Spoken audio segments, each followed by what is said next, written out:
اب میں آپ سے پوچھتا ہوں کہ اس برطانیہ میں نعت خوانی ہمارا ایمان ہے، نعت خوانی ہمارا عقیدہ ہے، نعت خوانی ہماری عقیدت ہے، نعت خوانی جوہر ایمان ہے، لیکن میں نے فتاوی رضیہ کو حضرت بار بار پڑھا کہ کہیں یہ بھی ہو کہ نعت خوانی کے پروموٹرز قائم کرو، آرٹسٹ پروموٹر ایجنسی قائم کرو۔ تو اب جب علماء کا یہ کام ہو کہ دین کی پرائرٹیز کو چھوڑ کر، اعلی حضرت کی طے کردہ پرائرٹیز کو چھوڑ کر آرٹسٹ پروموٹ کرے تو پھر یہی چیز پروموٹ ہوگی نا۔ بہت اچھا۔ دین کا سپاہی کہاں سے ملے گا؟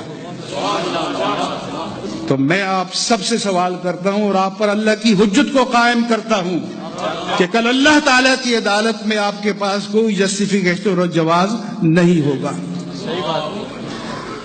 آج میں کہتا ہوں بینڈ کرے اس کو، ایک نوٹ پھینکنا بینڈ کرو، یا تو گانے بجانے والوں پر جہاں نوٹ پھینکے جاتے ہیں یا ان پر پھینکے جاتے ہیں یا وائزوں پر پھینکے جاتے ہیں، کہ ہم اس بازار کے لوگ ہیں۔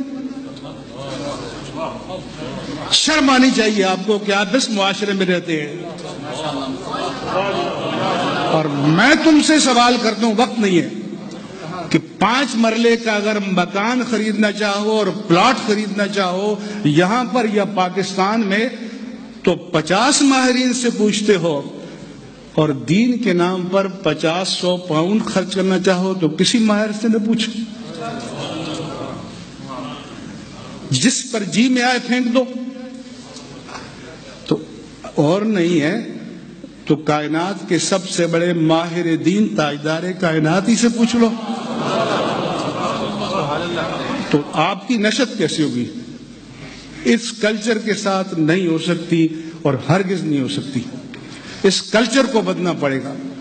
ایک بزرگ میرے پاس آیا کہ تھنک ٹینک بنائیں، فلاں کریں، آپ رہنمائی کریں۔ میں نے کہا میں رہنمائی کرتا ہوں یا میرے ساتھ عہد کرو کہ اس کلچر کو چینج کرو گے۔ اگر اس کلچر نے ہمیں معراج پر پہنچایا ہے تو گلے سے لگاؤ، اگر اس کلچر نے ہمیں گرایا ہے تو ری وزٹ کرو اس اسٹریٹجی کو۔